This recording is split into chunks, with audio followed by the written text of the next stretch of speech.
వరకు పోలీసులకు ఇష్టమైతే మా వాళ్ళని అడగకునే మాటించాలని నేను మా వాళ్ళని అడగలే. నేను చిన్నోడిని, మా వాళ్ళ లోపల చాలా పెద్దోళ్ళు ఉండాలి. రఘురాముంటయ్య జిల్లా అధ్యక్షుడు రవీంద్రనాథ్ పెద్దోళ్ళు ఉండాలి.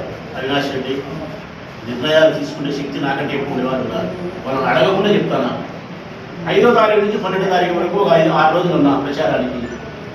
మీకు సంబంధం అయితే పోలీసు వాళ్ళకు 3 రోజులు వాళ్ళు చేయమను ప్రచారం. మేము సీఎం 3 రోజులు, ఏ 3 రోజులైనా వాళ్ళని కోరుకోమను. 1, 2, 3, 5, 6, 7 మేము కనపడే అనేదాన్ని మా మండలంలో 8, 9, 10 మేము చేస్తాం.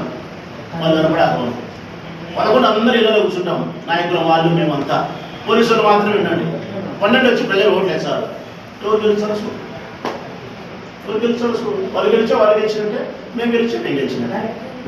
మేము గెలిచే సర్వసాధారణం. పులిందలో మేము గెలవడం. వాళ్ళు గెలిచే రికార్డు గిన్నీస్ బుక్. పెద్ద హీరోలు వాళ్ళే కాదు. మేము గెలిచే ఏది కాదు. మేము సమర్థమే.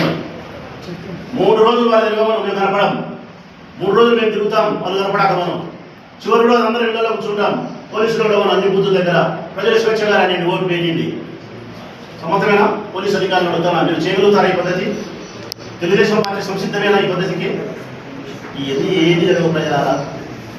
6వ తారీఖు నుంచి 12వ తారీఖు వరకు ఈ జిల్లాలో ఆ తాలూకాలో ఎన్ని దుర్మార్గాలు జరగాలనో, ఎన్ని ఘోరాలు నేరాలు జరగాలనో, ఎంతమంది మీద కేసులు పెట్టాలనో, మమ్మల్ని ఎంతమంది జైలు పంపాలనో, ఎంతమంది ఇంకా ఏమేమి చేయాలనో ఇవన్నీ పుష్కలంగా జరగకపోతే నన్ను అడగండి. మన 13వ తారీఖు నెక్స్ట్